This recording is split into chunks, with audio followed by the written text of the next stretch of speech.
Dear knowledge aspirants, St. Joseph's College for Women, Autonomous, Visakhapatnam, Department of English welcomes you for the online course on effective communication skills, Module 3, which is entitled as Written Communication Excellence.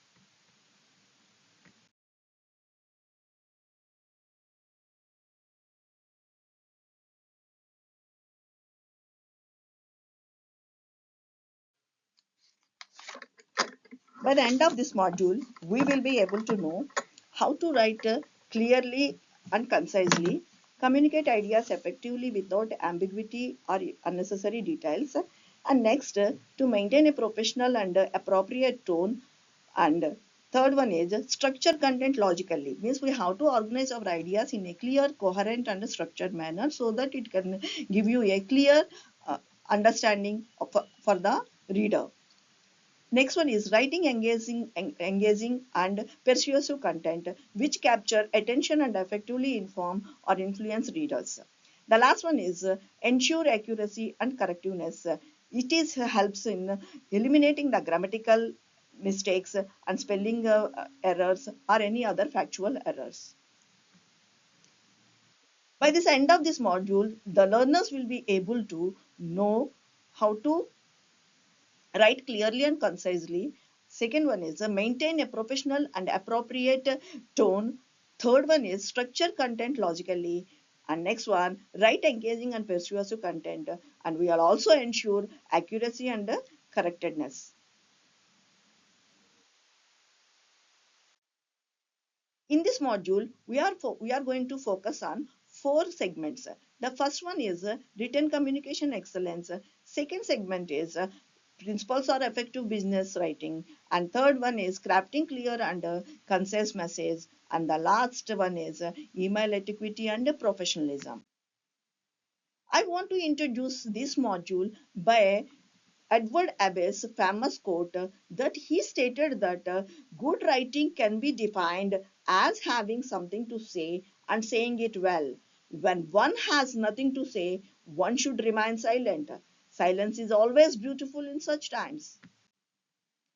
Now, the basic thing of this module is we have to know what is written communication. Actually, the written communication is the process of conveying messages through written symbols such as words, sentences, and documents. And most appropriately, written communications used in emails, reports, articles, memos, business proposals, and digital platforms. And, what are the things we have to be going to be know in this lecture is uh, what is the importance of written communication. The importance is as follows. First one is it is very much essential for professional and personal interactions, and it is used in academic, business, and digital communication. And written communication ensures clarity, accuracy, and professionalism. It also, last one is it also helps in record keeping and documentation. Now we are going to take the next step, that is the purpose or the functions of written communication.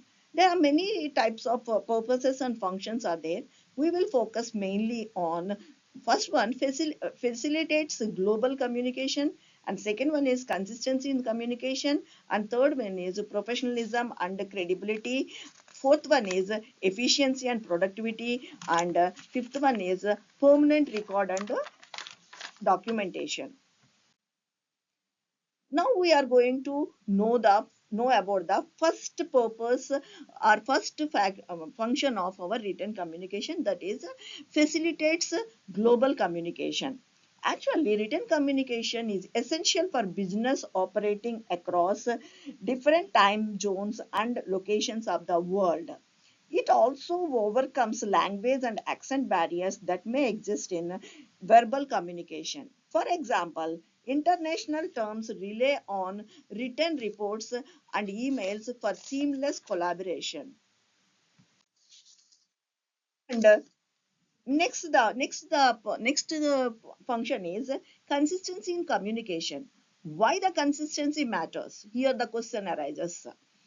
We have to be ensure the same message is conveyed to different recipients will have the equal meaning. And consistency also helps in avoiding inconsistencies that can arise in verbal communication. For example, a standardized training manual ensures all employees receives the same instruction. Next, writing communication also facilitates professionalism and credibility.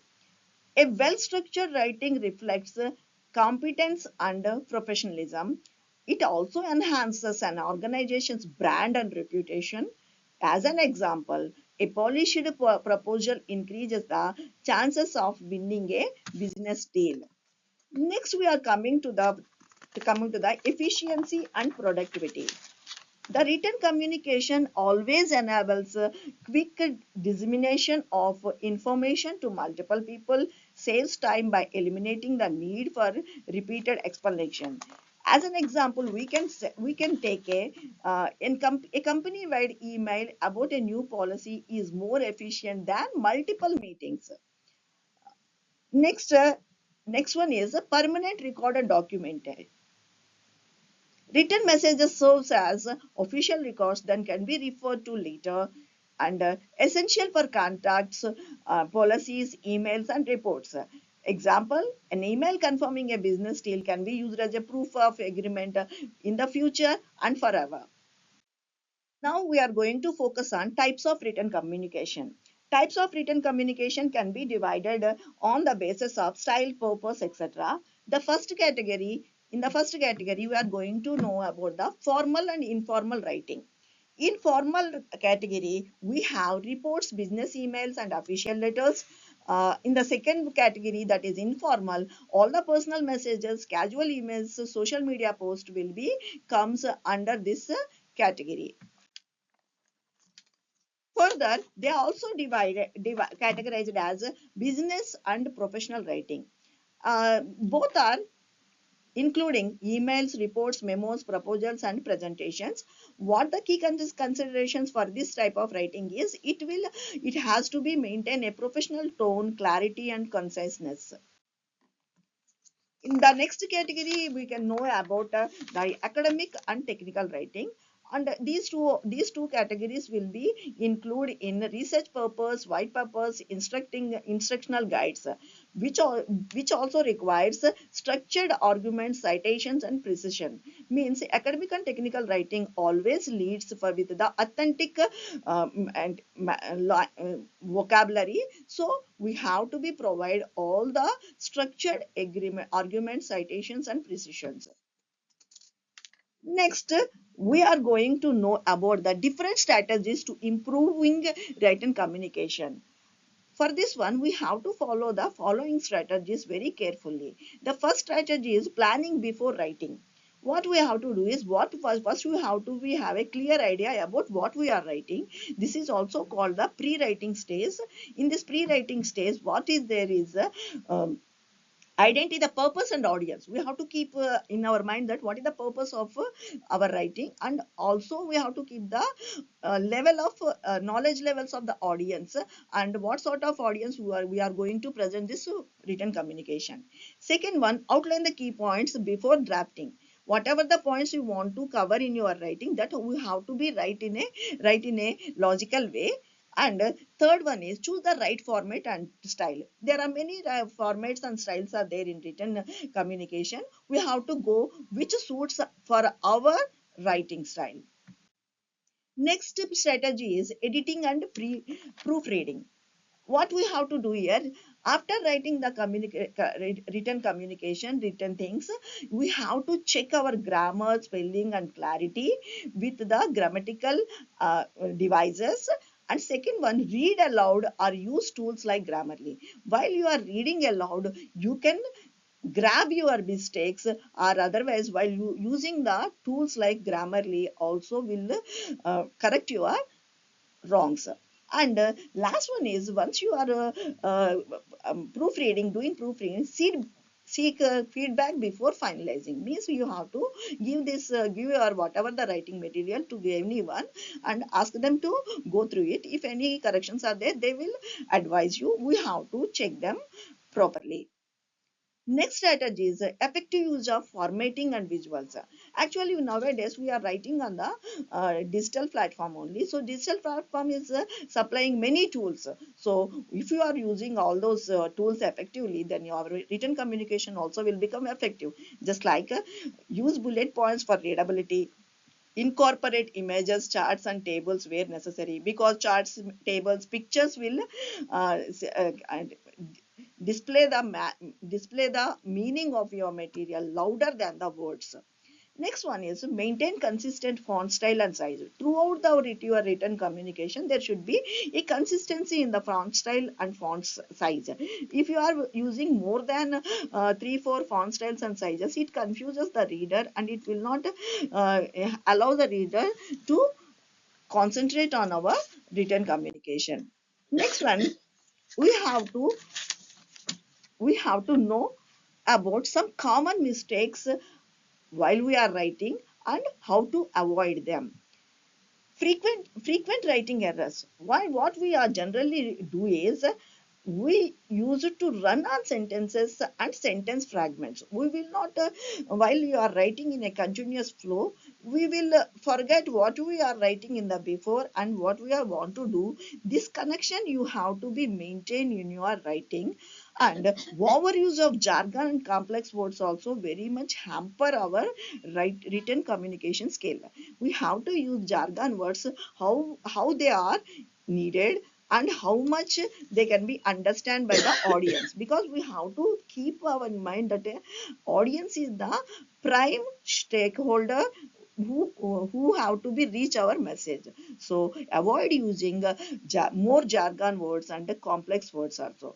Next one is lack of structure and coherence. What are the letter structure? Means every written communication has to follow a structure, so that is, you can say it as a logical arrangement of our written communication. And coherence means what? The vocabulary you have to be using, that should be appropriate throughout our written communication. Next, I am going to tell you about the tips. Tips how you have to avoid the mistakes in written communication. First one is keep sentences short and clear, which enables the reader to understand very easily. And second one is review and revise the multiple times. Whatever you are written, you have to review that written thing many times and revise if any mistakes are there or not. Next, use online grammar and readability tools. By using these tools, you can come through your written communication whether any mistakes are there or not. If mistakes are there, it will recommend how you have to change that mistakes. Yes. Now it is.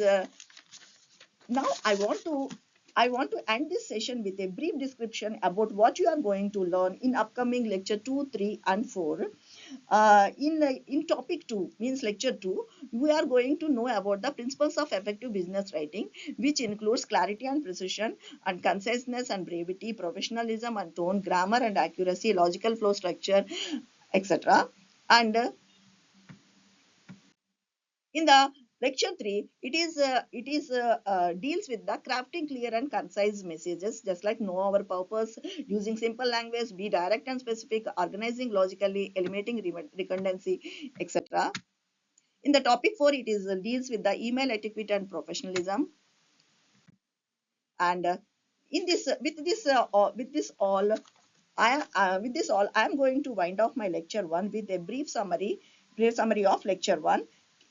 Through this brief lecture, we are taking away the points like that: clear, concise, and error-free writing enhances communication, adopting tone and style and avoidance the crucial, and planning, editing, and formatting improve readability. After this talk, we able to understand the Jules Reynolds quote that writing is only the way to talk without being interrupted is 100% correct. And thank you very much.